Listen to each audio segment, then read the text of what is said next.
Hi everyone, my name is Kate Conway. Thank you so much for joining us today. I have been with ASR for 6 years, primarily providing BI analytics consulting and training for multiple institutions using a variety of tools. Prior to ASR, I worked with and for Ellucian/Datatel for approximately 3 years, providing BusinessObjects platform training and consulting on all the things Universe Designer, Web Intelligence, and Security and Administration. I also provided CROA implementations and consulting. And my time prior to Ellucian was spent with BusinessObjects, SAP BusinessObjects for nearly 10 years in a variety of roles from consultant and trainer to manager, sales engineer, and field sales as well. I'm so happy to have you all joining us, and we're going to just jump right in. A little bit about ASR. We were founded in 2004, and we are a consulting company specializing in the use of advanced analytics to better inform decision making. As you've already heard, many of our team members used to work for Ellucian, as well as work directly in higher ed, really giving our team both depth and extensive experience. We use our Student Success Analytics solution to build customized analytics solutions for our clients from data warehouse through reporting. Today, we're so happy to have Patty Segarelli with us from Pratt to present with us today, and she will be sharing her personal experiences with the Universe documentation tool when we hit the demo portion of this webinar. Please refer to our website, asranalytics.com, to learn more about any of the focus areas you see on the screen right now. What is this tool?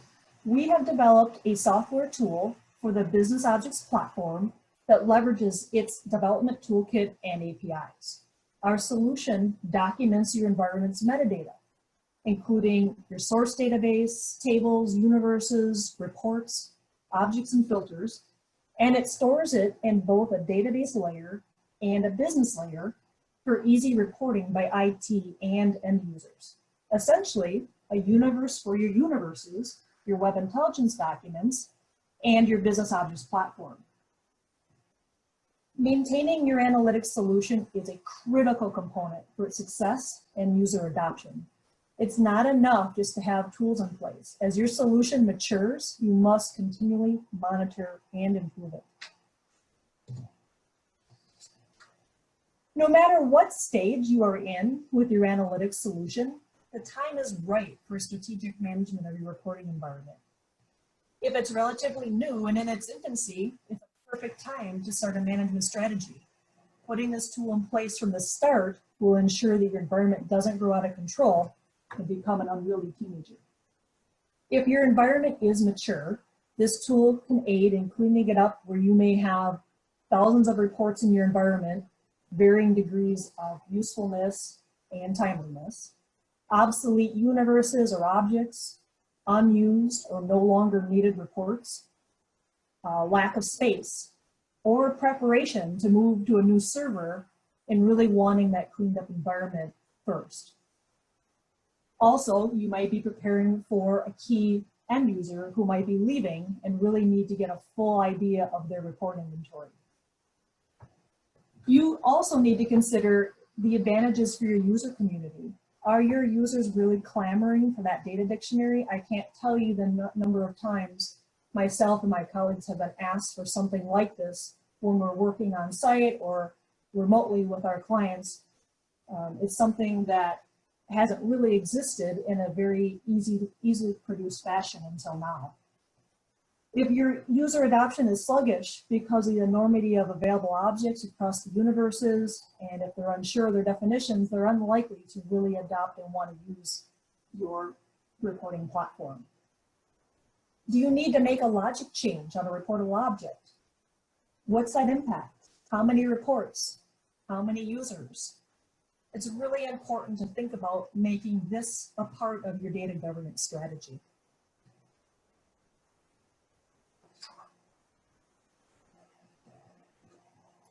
Where are we headed today? So we're going to focus on a few key areas. We're going to take a look at specific use cases, the problems this tool can solve, and why you need it. We'll do a quick side-by-side with the QO or Duo tool you may be familiar with already. We'll talk a little bit about the audience appeal and who this tool is for and why. We'll pop under the hood just a bit and look at it from a slightly technical standpoint of how it works. We'll look at a few reporting examples to get you to get a feel for what you can produce from this tool. And then we'll move into our demo, boots on the ground, with Patty. After Patty's demonstration, we'll take a look at the roadmap for future releases of this tool, and then we'll open up to the live Q&A, as Emily mentioned at the beginning.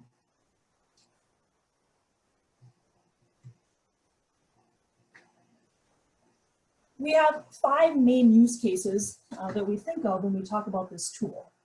Determining the impact of changing logic of an object. You have the ability with this tool to search on an object and see all the reports it is used in, identify report owners to notify them before making a change, the ability to search for any objects that need to be secured or hidden due to their sensitivity, and to also ensure any of those that are in use are properly used and only seen by the correct users. Evaluate the current use prior to sunsetting a universe. Determine should your users have already moved their reports. Is this something that has already been announced? This would give you the ability to track and monitor that migration with your user base. Do you have a universe that's no longer current and should be archived? Review inventory and preserve crucial reports when someone leaves. As many of you probably know, if you delete someone's user ID, all of their personal reports are automatically deleted with it. Of course, anything they have in public folders automatically becomes property of the administrator account. You can use this tool to determine how many reports they have, what universes they're based on, where they're located, and any other important metadata to help you decide if these are reports that need preservation. Create a data dictionary. Again, we hit this point, being able to find and determine the lineage of your objects in a report. The ability to do this is now at your fingertips in any document that you create. You can simply add a new report tab and insert any of this data dictionary information that is necessary to make that report more understandable for yourself or any future use of other end users. It also creates an opportunity to research an object prior to use. And the last main use case I have here, identify old or obsolete reports prior to moving to a new server so that you can have a clean environment ready for that migration. This tool aids you in your ability to monitor and maintain your analytics solution to ensure it can support your institutional goals. You may be familiar with the Duo/QO tool from Ellucian for documenting universes. And I first and foremost want to point out our solution is completely independent of that and is built upon new code, which has not been started from the Duo to a tool. Our tool takes its own approach to documentation features and adds in a few new ones. Specifically, universes, you can specify which universes to document, allowing you to exclude sample or archived universes. You can then analyze the universes or the Web Intelligence documents separately. And you also can connect to additional data sources, allowing users to bring in additional information about the reports, for example, an auditing universe. This information from our tool writes to a SQL database, allowing us to create a universe from it for easy reporting from Web Intelligence. Versus the QO tool really only allows you to do one universe at a time, and the output is exclusively to Excel. And it really is limited to universe documentation only.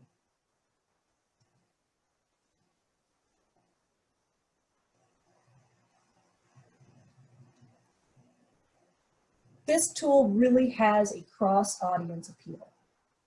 For IT, it allows for improved communication with user groups about universe use, number of reports, and ability to inform them of impact and targeted notification prior to making any changes.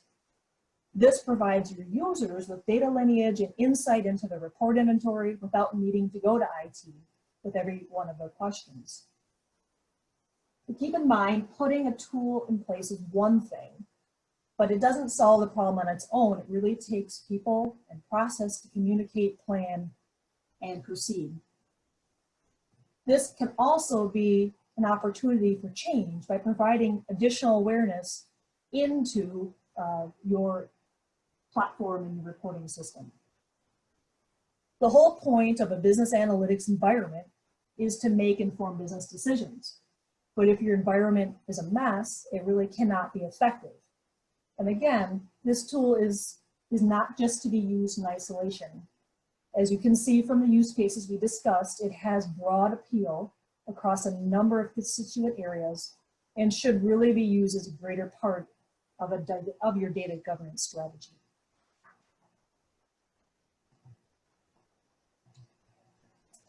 Okay, as promised, we're gonna pop under the hood just a little bit and give you more of a 10,000 view of the technical aspects behind the Universe documentation tool. It is a C#.NET application that runs in the background, and it can be run on a schedule, so nightly or weekly or whatever works best in your institution to keep the metadata up to date.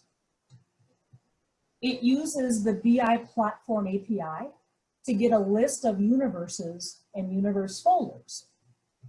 This list is editable, allowing you to exclude obsolete, archived, or sample universes. This is done with a CSV file that's kept within the application folder. It loops through the universe list using the Universe Design Tools SDK to get the universe details. It uses the Web Intelligence API to get the list of documents, read the document details, and read the data provider details, essentially the universe and object information from the query panel within Webby. The application then writes this data to tables in the SQL database, making them accessible for reporting. From there, we've built a BusinessObjects universe from those tables to make the information we extract about the universes and documents available to you for Webby reporting.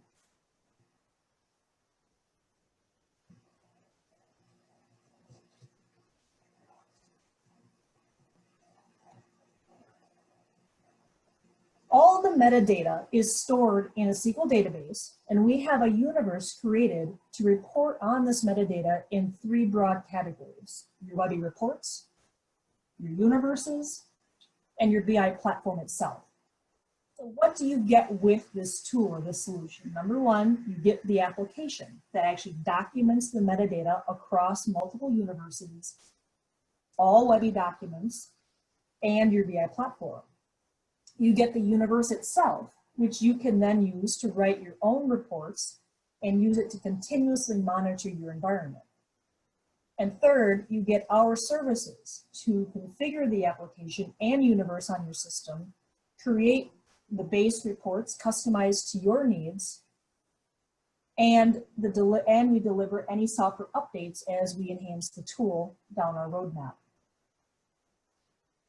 I will now show you just a couple of examples using the metadata universe to give you a feel for the types of reports that you can build from it. My first example will be using it to search for a specific type of object across Webby documents across all production universes. In the event we wanted to change logic, we wanted to get a feel for all these types of objects that might live out there in the system. My second example will be how to use this tool to monitor universe use while you might be in transition to a newer version. And after that, I will hand this over to Patty, who will be doing further demonstration using use cases at her institution.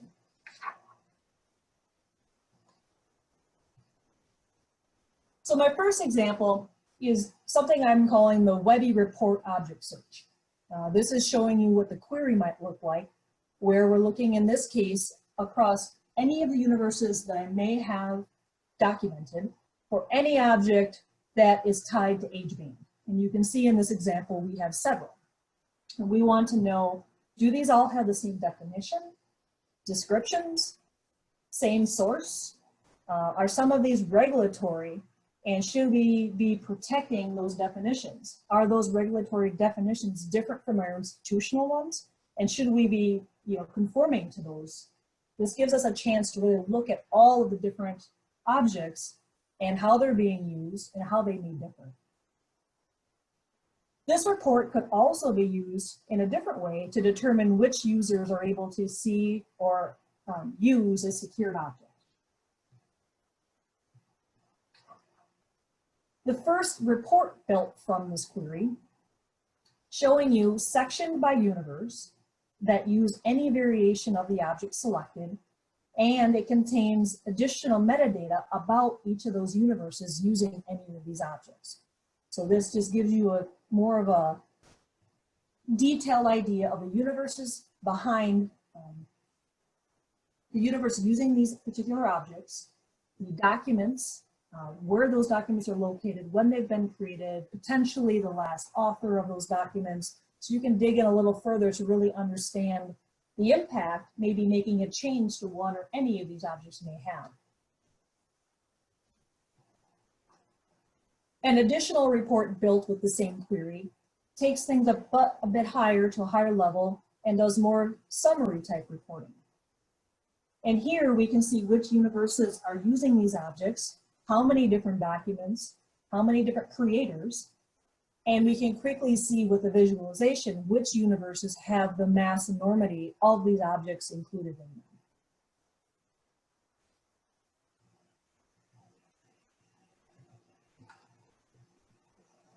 My second example that I want to share with you today is doing metadata analysis when in transition to a new universe version. We've got a use trend of universe versions. We've used input controls to create that. And this report is tracking the number of documents per universe version that were updated in the years across the top. We want to see the updates of the documents from the version 6 trending down towards 0, and of course the newer version trending upwards. And we generally are seeing that, but my eye quickly goes to a couple spots in these visualizations where the version 6 universe was trending down, and all of a sudden it spikes up to 158 in 2019. With this tool and the ability to report through Webby, we can do further insight. We can drill into that 158 to get more information specifically about those reports. And what we can do is create additional report that tells us each of the users who have created those reports, what that report is, where it's located. So we have the ability to evaluate that and maybe work with those users to properly get them transitioned to the newer version.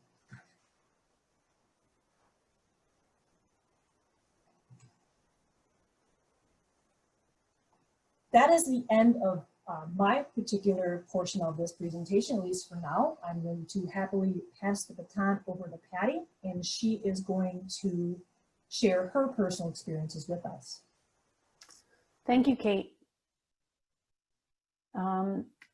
If you could, yeah, there we go. Got it.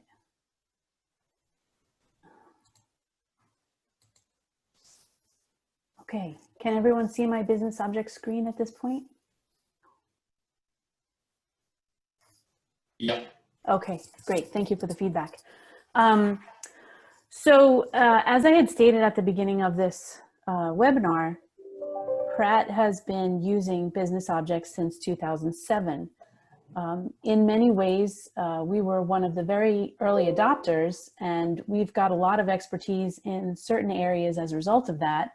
But we are very small staff on the administration side. And one of the things that definitely happens when you've been on any platform for a very long time is that there is lots of little corners of mess and problems. And especially when you've had a couple of people with their hands in the pot of universe creation and logic determination, there are things, as Kate was saying, that don't always draw from the same source or draw as gracefully as you'd like. So what I'm going to show you today is some reports that I have actually borrowed from the delivered reports by copying them and tailoring them to my own needs. So one of the very first things that was immediately and incredibly useful to me was the list of users and user groups. What my process was in the past for determining how to retire users that left Pratt was to go out to the query as a web service, pull down a list of all users, copy the HTML page that was generated, put it into Excel, clean it up, merge it with a list of people who had recently been terminated in HR, and then go through and manually update everyone. So I had that scheduled to run about once a month, and I would either get to it or not. It would take me about a half hour to 45 minutes. And what I've got now is a very graceful report, excuse me, that I run once a week that gives me a list of people with terminated status in HR that have a user ID in BusinessObjects. So as you can see, the list, we have over 300 users on average, sometimes up to 350, 360, sometimes down to 320, depending on how the staff and different permissions are ebbing and flowing. And as you can see, I've got one person I'm hanging on to there while I recraft some of the reports that that person made for longevity purposes. And the other person I just hung on to the last couple of days so I could show you what it looks like. Excuse me. But this report has been incredibly useful. It runs in a couple of seconds. I can just go over to the management console and just take the users out, and I'm done with it. And it's really quite excellent. I haven't had a tremendous amount of time to dive into the universe itself, but even with just copying and customizing some of the reports that come delivered, I've been able to do quite a bit. The second report that's been also incredibly useful is the list of broken reports for review and retirement. So when we run this report, it comes initially with several tabs. I have not deleted all of them yet. What it's essentially looking for is a report that says that it's pointing at a particular universe and the universe no longer exists, or it's calling a data item, you know, an object that no longer exists. So as you can see, I've got 158 documents in this list. We have well over 7,000 BusinessObjects reports between reports that are actually in use and reports that people have either purposefully or inadvertently copied to their personal folders. And so out of 7,000, 158 is not terrible, but the more I can clean up, the better off we'll be. So one of the reports that I would be happy to show you today is the accept analysis with merit, because of course you want to know that if a report shows up on this list, that it is actually broken and that it's not going to tell you that something's broken where it's not. So if I go into the admissions report and I go into the analysis folder and I click on the accept analysis with merit, it takes a moment to think, and I get the dreaded some objects are no longer available in the universe. So that's the kind of thing that this particular report can make much simpler. I'm running 3 or 4 of these at a time and moving them off into a sort of a temporary holding place to be deleted if I don't hear back from either the person who made it, assuming they still work at Pratt, or the department that it appears to belong to based on folder. And I give them all a deadline, and if I don't hear back from them, then the report goes as unnecessary and not needing to be fixed. I'll move along, and then if you guys have questions at the end, I'd be happy to go back to anything and answer questions if I can at the end of the presentation. One of the things that many of my users are always looking for is a data dictionary. And of course, the data dictionary that they would want and the data dictionary that is useful to me are not exactly the same thing. So I have copied off, again, another report, and I'm in the process of modifying it, the Universe Object tab, to look by folder, by class name for the core universe, at all the data items in there. I can double check and make sure that everything has a description. The core universe for Pratt is pretty clean in that way. Some of the other universes are not quite so. We just sort of make things in an emergency and run along, which is a terrible practice, but it happens. And then as you can see, there's all kinds of other goodies in here that I would keep for myself in my own report, but perhaps not report out to the end users. So is it a date or a character? What is the selection criteria for the universe object? Is it a dimension, a measure? What's the qualification? If it's a measure, how is it aggregating? And then what table does it come from? So if you see a bunch of credentials coming from one place and then a bunch of credentials coming from another place, I have found that that tends to be a good opportunity for me to perhaps move everything into one place or the other and start to whittle down the number of tables in my nightly ETL. And the other thing you can double check is when you're using, let me just scroll a little bit, some logic. So here I have a particular data item that's looking at GPA banding. So you can double check that your logic is reflected in your description so that you're not going from 4.1 to 4.5 and yet it says here 4.0 to 4.49 or something like that. So that has been very useful to me as well. And that's the beginnings of my to be published data dictionary for end users. I don't know how much they'll use it, but they're always clamoring for it. So I'm very happy to finally be able to deliver them something. Another item that I've looked at is documenting items that match a particular string. So for instance, in my student universe, I wanted to look for all the data objects that had the item TOEFL in it, because we're actually going to be revising our TOEFL scores to indicate the computer-based versus the paper-based versus the internet-based. And now they're going to be doing TOEFL super scores. So knowing what data items we have out there already and what they're based on would help us to then say, okay, when we develop the new items, they should land in this table. And how many reports have these other items is something that we could then look in another report once we've got them and we say, okay, currently you're using something related to TOEFL. We have some new data items. You may need to revise your report to take advantage of that. So we're looking at that. And this would be an example of reports with selected objects. So for instance, this is a data item. All address ID is a data item that we're currently have hidden in the universe. So you see here it says object show is no. So this is a data item that was slugged into a bunch of reports when it was available to be seen. And now the data item is hidden because we'd like to retire it. We've changed the way that we're going to be displaying our addresses in the core universe and business objects.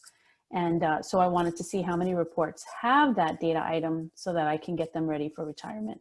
And thank goodness it's not all that many, not too many at all. And we could do the same thing with the TOEFL item in there and pull the same type of report. And then the last one that I wanted to show you is similar to some of the other analysis type reports. One of the people that's recently left Pratt had a real penchant for writing freehand SQL into their reports. And so what I wanted to do was figure out how many reports they wrote freehand SQL in, see how many of those reports we could modify to use regular business objects type selections so that we're taking advantage of the business model that we've already created in SQL and in the universes, and get those reports modified so that they would be more sustainable over time. Because freehand SQL is great if you have a one-off report, but if it's something that's going to be used over time, you want to make sure that it's supportable, and that when you start to use this documentation tool to say, well, how many reports use this or that or the other thing, you're not missing something because it's in a freehand situation and not recorded in the same way. So then when you look at the non-universe reports, you can say, where are they living? What are the names? What format are they taking? And then you can look by location. How many reports are people running from particular universes? Obviously, you can see our student universe is the busiest one with hundreds of reports, from various users and being used by everyone. So certainly as we go forward, we would want to make sure that we would look at that. And then here's an example again of an obsolete universe that has been replaced by another one. And so we would want to look at those reports and make sure that we're moving them out into the newer student success universe so that we can then fully retire it and take it out of the rotation so that people can't even see it or use it for any reason. And I think that goes through all of my examples. I hope that you found them useful and I didn't speak too quickly or too slowly. And I'll hand it back to Kate and Emily. And at the end, I'd be happy to answer any questions that you have. Great, thank you so much, Patty. I'll go ahead and reshare my screen.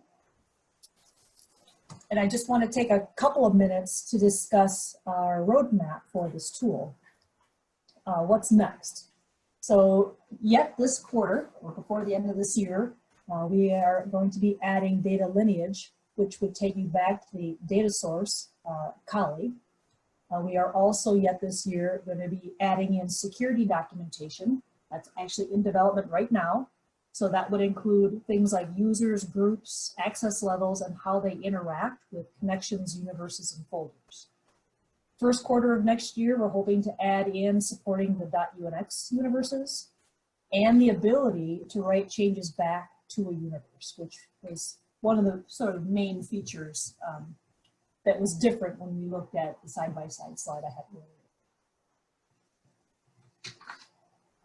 And with that, I am going to turn this back over to Emily for any questions she may have in the queue or any of you would have live.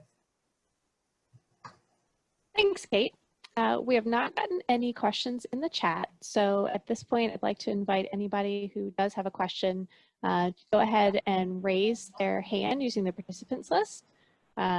Zoom will sort you alphabetically and not chronologically by when you raised your hand, so I apologize for that, but we will go ahead and go alphabetically as soon as that list pops up.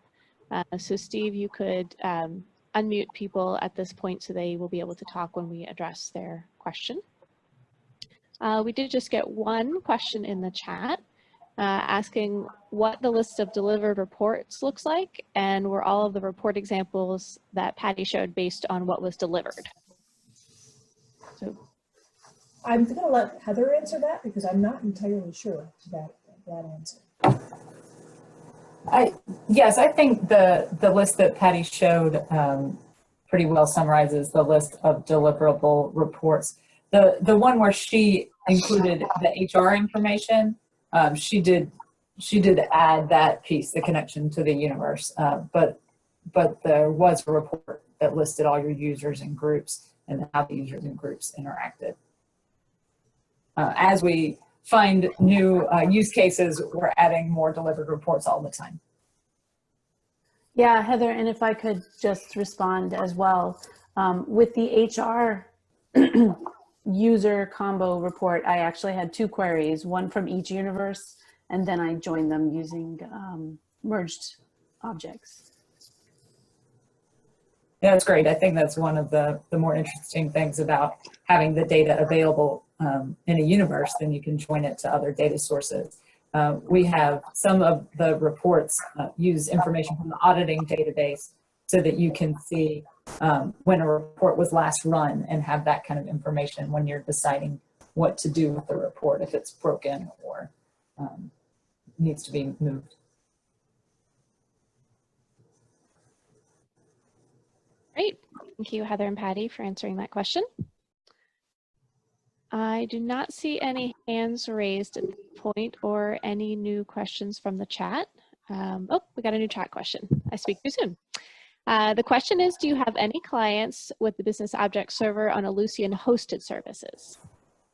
Our next implementation that's coming up is with a client that has the BO server on Ellucian hosted services. The part of the tool that uses the web API could be run on any machine. The other part of the tool right now is using the Universe Design Tool SDK.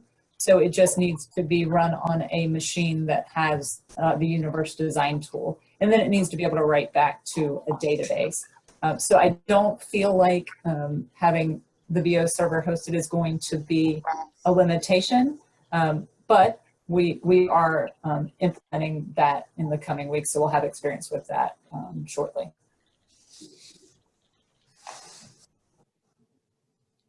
And if, right, any follow-up questions to that? Thank you, Heather.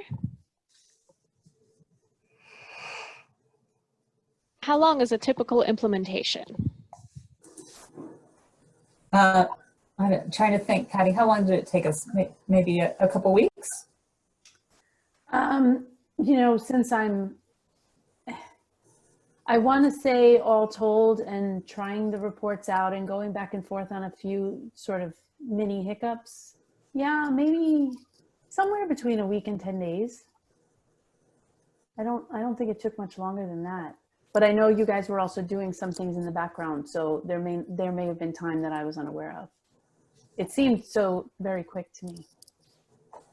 And what we do when we implement the solution is we set up the tool on your system. The tool writes to a log file, so there were some things that we discovered along the way, like broken objects, and I was able to adjust the code on our end to work around a few things. Since Patty was one of our first few implementations, we kind of made changes as we went. So we got the tool running and ran it for all of the reports in universes, and then set it up on a schedule so that it just documents the web intelligence reports that have changed since the last time the tool successfully ran. So it's running in the background on its own daily now. And then we worked on installing the universe and then customizing the reports, and actually installed the audit universe at Pratt as well, and then linked that to the metadata universe and some reports. Great, thank you, Heather. One new question, and Steve, maybe this one's for you. Will this webinar be available for viewing with others at the participants' institution? Yes, it is being recorded right now, and once we have it set up so that it can be viewed, we're going to send an email to everyone. Great, thank you, Steve. Next question, what type of information will be included in the data lineage roadmap item? Right now, we're documenting the universe, which includes the data source of the object in the universe. So we can get back to the ODS. What we're planning to add is a view that connects those ODS fields back to the data orchestrator tables that give us all of the information about how the fields got from colleague and into the ODS. And that typically includes a description. So that would be the base for colleague. We are working on documenting kind of the middle layer of how our stored procedures transform the data from the ODS and load it into our data warehouse as well. Emily, I'd just like to add, I know that there are a number of you out on the Ellucian board. You know, I post questions out there. I know you guys do too. And there's also the Slack group that's been operational. And thanks so much to Drew for creating that little piece of heaven for us. So if you think of questions and you'd like to ask me directly and you see me out there, or you want to message me through either system, by all means, search for me on the Pratt site or look for me in Slack or in the Ellucian forums, and I'll be happy to answer what I can. I am going to hand it back to Kate for final wrap up and thoughts. Thank you all for joining us today. Please don't hesitate to reach out. Most everyone on the call today has a person, an ASR person they work with. You're most certainly welcome to reach out to that person. And of course, we have Steve's information shared on the screen as well. Don't hesitate if you do have some questions. We are happy to assist.